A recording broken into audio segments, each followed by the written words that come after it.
श्री हनुमान बेनीवाल जी। अध्यक्ष महोदय, राष्ट्रपति के अभिभाषण पर चर्चा का आपने मुझे समय दिया, उसके लिए आपका धन्यवाद ज्ञापित करूंगा।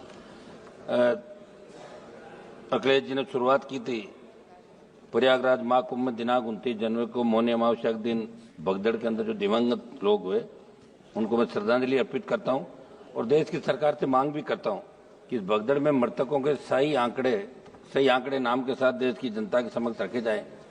कुंभ हमारी सनातन संस्कृति और आस्था का संगम है। सदियों से इस देश में महाकुंभ का आयोजन भी होता जा रहा है, लेकिन सरकार अपनी नाकामी छुपाने के मृतकों के सही आंकड़े नहीं दे रही है। सभापति महोदय, इसको लेके पूरे वर्ल्ड में देश के अंदर कुंभ का जो क्रेज था, इसमें कोई दो राय नहीं। एक मिनट, करोड़ों लोग इसके अंदर स्नान भी कर गए, लेकिन आज भी कई लोग अपने परिजनों को ढूंढ रहे हैं। तो सरकार को इसमें नाकामी किसकी रही? स्टेट गवर्नमेंट की रही? किन की रही? जिम्मेदारी किन की थी? कौन आयोजन वहाँ करवा रहे थे? कौन अधिकारी थे? इनके खिलाफ भी इस मामले में कार्रवाई, सरकार को बड़ी कार्रवाई करनी चाहिए, ये मैं मांग करता हूँ। सभापति महोदय, किसान और एमएसपी, किसान कर्ज माफी का कल भी मेरा सवाल था।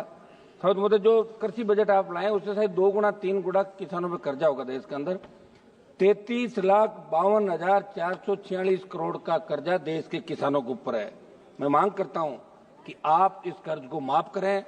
आप हर चीज जब कह रहे हैं, और इसमें कोई दो राय नहीं कि जवान और किसान ने आपको लगातार 2 बार सत्ता के शिखर पर बिठाया, और पूर्ववर्ती सरकार ने भी कोई बहुत बड़ा किसानों के लिए नहीं किया, लेकिन आज आप करो। आप ये क्यों करोगे? उन्होंने नहीं किया, 60 साल नहीं हुआ, 70 साल नहीं हुआ, आज तो आप लोग हो।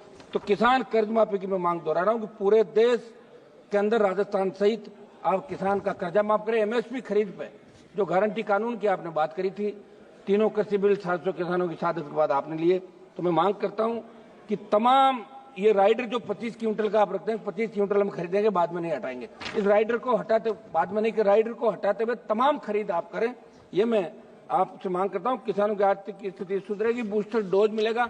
एक बार संपूर्ण कर्जा माफ करें, जिस तरह चौधरी देवीलाल ने 90 के अंदर 10,000 का मूल कर्जा जो ब्याज से चाहे 1,80,000 2 लाख, तब आप लोग भी इसी चाहते हैं तो माफ किया था, ये मैं मांग करता हूं। सभापति महोदय, अग्निवीर जो लेके आए, निश्चित रूप से देश के अंदर हमारे जवानों के अंदर जज्बा था। बहुत रैलियां, मेरा घर स्टेडियम के सामने नागौर के अंदर बच्चे दौड़ने के लिए आते थे, शेखावाटी के अंदर, हरियाणा, यूपी, पंजाब। लेकिन अग्निवीर आने के बाद जो सेना के अंदर क्रेज था जाने का, वो खत्म हो गया। मंत्री जी, आप मेरी तरफ देख रहे हैं, इसके अंदर आप करें कि हमारे बच्चे सेना के अंदर जाएं। और इन्होंने, रक्षा मंत्री जी ने एक बयान दिया कि अग्निवीर को लेके जाने की इच्छुक युवाओं, सेना के सम्मान को हम लोग बहुत रख रहे हैं, और लिखा कि अग्निवीरों को कार्यमुक्त होने के बाद कौशल प्रमाण पत्र दिया जाएगा।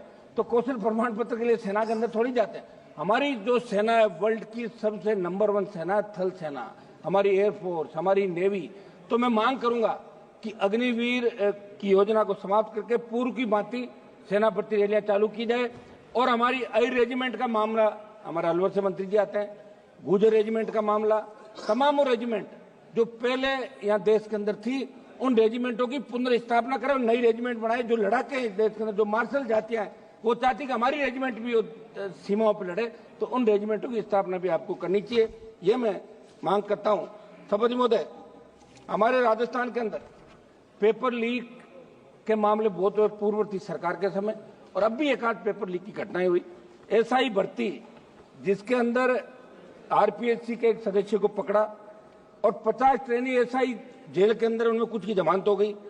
मैं आपको याद दिलाना चाहता हूं, जब सड़कों पर आप लड़ रहे थे, हम भी लड़ रहे थे, आपने कहा था कि तमाम जो पेपर लीक हुआ राजस्थान के अंदर, जिसमें ईओ भर्ती, आरओ भर्ती, सीएचओ भर्ती, लाइब्रेरियन भर्ती, वरिष्ठ अध्यापक, व्याख्याता सहित कई भर्तियों के पेपर आउट, और आरपीएससी के अध्यक्ष को भी गिरफ्तार किया गया था। हाल ही में 2 आरपीएससी से तो गिरफ्तार किया, मगर आपकी सरकार पर्दे के पीछे बैठे मगरमच्छों को नहीं पकड़ पा रही है। एसओजी जा तो रही है, लेकिन उन लोगों को नहीं पकड़ पा रही है जिन्होंने पेपर लीक की घटनाओं को अंजाम दिया, और इसलिए नहीं पकड़ पा रही है कि भी उपचुनाव के अंदर आपने उनको बुला के कहा कि हम आपको पकड़ रहे हैं। उन्होंने कहा पकड़ो मत, हम हमारी पार्टी की जमानत जब्त करा लेंगे, ये लो टिकट आपके हिसाब से, और 5 जगह जमानत जब्त करा ली कांग्रेस पार्टी ने। तो मैं मांग करूंगा कि आप इस एसआई भर्ती को रद्द करें, कोर्ट का बहाना नहीं बनाए।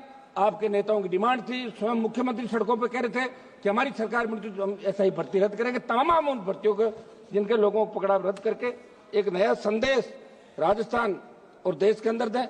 सर्वसम्मति सीबीआई के मामले को राजस्थान के हमारे बहुत चर्चित मनोहर राजपुरोहित अपहरण की जांच हाईकोर्ट के निर्देश के बाद सीबीआई ने अभी तक शुरू नहीं की। लंबे संघर्ष के बाद लवली कंडारा एनकाउंटर की जांच तो शुरू हो गई, सीबीआई ने कर दी, लेकिन बाड़मेर जिले के कमलेश प्रजापति फर्जी एनकाउंटर की जांच के अंदर कुछ नेताओं के नाम आ रहे हैं, वो जांच सीबीआई ने अभी चालू नहीं की। हम चाहते कि इसमें क्या कार्रवाई सदन को मालूम पड़ना चाहिए। जोधपुर में अनिता जाट हत्याकांड के मामले में स्टेट पुलिस द्वारा चार्जशीट दाखिल करने के 5 दिन बाद सीबीआई ने एफआईआर दर्ज की है।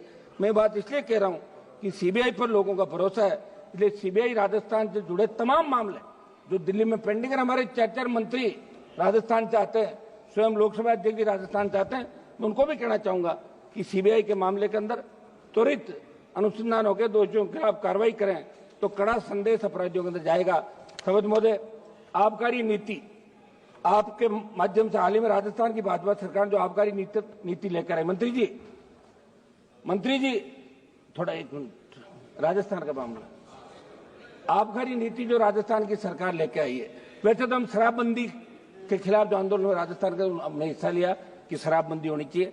शराबबंदी आप बार बार कह रहे हो कोई आर्थिक स्थिति ठीक नहीं है, बड़ा रेवेन्यू मिलता है, बंद नहीं कर रहे हो, तो आप इतना तो कर सकते हैं कि जो आबकारी नीति आप ला रहे हैं उसके अनुसार अलग अलग दुकानों के स्थान पर समूह को ठेके दिए जाएंगे। वही रेड पार्टियां पुरानी बांधी, वही शराब माफिया पनपेगा राजस्थान के अंदर, मुश्किल से मुक्त हुआ है राजस्थान। इसलिए मैं मांग करता हूं इस आबकारी नीति को समाप्त करके एक्स आर्मी जो रिजर्वेशन दुकानों के अंदर रखा, हजारों लोगों को रोजगार मिलेगा, उनका रोजगार छीन के कुछ समूहों को ठेके आप नहीं दे। आबकारी नीति के अंदर बड़ा खेल हुआ है, तो समझ में आपके माध्यम से सरकार से मांग करूंगा कि भारतीय जनता पार्टी की सरकार इन नई आबकारी नीति को लागू नहीं करे और पूर्व की भांति जो दुकानें चल रही है उस हिसाब से राजस्थान के अंदर दुकान आवंटित करें और दूसरे जो हमारा एक्स आर्मी दूसरा कोटा है ताकि उनको रोजगार मिल सके। समझ महोदय, उत्तर प्रदेश के अंदर आबकारी नीति के अंदर बदलाव राजनाथ सिंह ने किया था, पहले भी वहां ऐसा चलता था और आपकी सरकार ने भी वहां दुकान देने का काम आपकी सरकार ने किया, इसलिए आप अपनी सरकार के उस निर्णय को बदलने का काम नहीं करें। समझ महोदय, निवेश के अंदर प्रधानमंत्री जी राजस्थान में विसर्जन राजस्थान नाम के कार्यक्रम का उद्घाटन किया। मैं आपके माध्यम से सदन को बताना चाहता हूं कि प्रदेश में उद्योगों से जुड़े निवेश लाने के लिए इस तरह का कार्यक्रम किया गया, अरबों रुपए खर्च करके इसका प्रचार किया। एक तरफ, दूसरी तरफ राजस्थान राइजिंग से प्रदेश में निवेश की तैयारियों के बीच 20% निर्यात घट गया। कारण यह कि भारत सरकार के कस्टम विभाग के बड़े अधिकारी ने राजस्थान में बार बार जांच आपत्तियों के नाम पर व्यापारियों को तंग करना शुरू कर दिया था। समझ महोदय, महंगाई के बारे में बताना चाहूंगा कि सरकार ने अभिभाषण में आत्मनिर्भर भारत और अर्थव्यवस्था के विकास की बात की, लेकिन जमीनी हकीकत कुछ हो रही है। महंगाई चरम पर, आम जनता की क्रय शक्ति लगातार घट रही है। खाद्य पदार्थों, ईंधन, रसोई गैस, दवाओं की कीमतें आसमान छू रही है। पेट्रोल डीजल के दामों में लगातार बढ़ोतरी हो रही है। 2014 से 24 के बीच अंतर्राष्ट्रीय बाजार के अंदर प्रति बैरल क्रूड ऑयल की कीमतें घटी थी, लेकिन आपने फिर भी 100 रुपए से ज्यादा पेट्रोल डीजल पे कीमत आप ले रहे हो, तो आम आदमी को आप राहत दें, वो आपका मतदाता है, ये मैं मांग करता हूं। समझ महोदय, फसल बीमा, सबसे बड़ा घोटाला फसल बीमा के अंदर हो रहा है। अब आपने एक नया कर दिया क्रॉप कटिंग, और अगर फसल आपने बो दी और उगी नहीं तो उसका ही आप उनको बीमित कर रहे हो। जो खड़ी फसल है उसको भी श्रेणी के अंदर लिया जाए और फसल बीमा कंपनियां जो है, हम दिशा की मीटिंग के अंदर बुलाते, दूसरे उसमें बुलाते, कोई आता ही नहीं, कोई सही जवाब नहीं देता। तो फसल बीमे का, प्रधानमंत्री फसल बीमा का जो आप प्रचार कर रहे हो, प्रत्येक व्यक्ति को राहत मिले, प्रीमियम लेने के बाद उसका हक भी बनता है।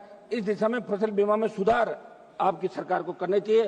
समझ महोदय, ये जो क्लेम कई लोग फर्जी तरीके से उठा रहे, एक रिपोर्ट के मुताबिक इन दिनों जिले के 8 मेरी गांव में 2000 खेतों का 300 करोड़ का क्लेम फर्जीवाड़े से उठा लिया। ये प्रधानमंत्री जी फसल बीमा योजना की सार्थकता का लाभ असली। एक मिनट साहब सुनो, 1 मिनट में समाप्त कर रहा हूँ सभापति जी, 1 मिनट सभापति जी, 1 मिनट, 1 मिनट, आधा मिनट, एक विषय हो रहा है मेरा, तो इसमें फसल बीमा पे नए सिरे से करें। एक विषय हमारा लोट से मंत्री जी आ रहे हैं सर, मुख्यमंत्री जी को 1 मिनट साहब, सभापति जी आधा मिनट साहब, आधा मिनट सर, हम रात को 12 बजे तक कोरम पूरा करते हैं, ऐसे क्या कर रहे हो? आधा मिनट दे साहब।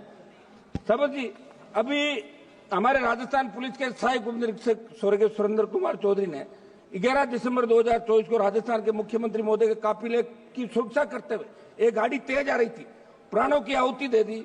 और अलवर से हमारे मंत्री जी आ रहे हैं, इनसे भी मिले, उपराष्ट्रपति से मिले, और मुख्यमंत्री जी उनके घर पे भी गए। शहीद का दर्जा देना, उनके परिवार को आर्थिक परिलाभ देना, और नायब तहसीलदार की नौकरी तो मांग रहा है, कौन सा आप कलेक्टर बना रहे हो? पहले भी आपने बनाई राजस्थान के अंदर। ये किसान का बेटा है, सादत दी है, और पूरे देश में संदेश। एक मिनट समाप्त तो करना, समाप्त तो करूँ नहीं, समाप्त 30 सेकंड समाप्त दे दिया हम आपको। लोग तो 15-20 मिनट भाषण झाड़ गए। नहीं।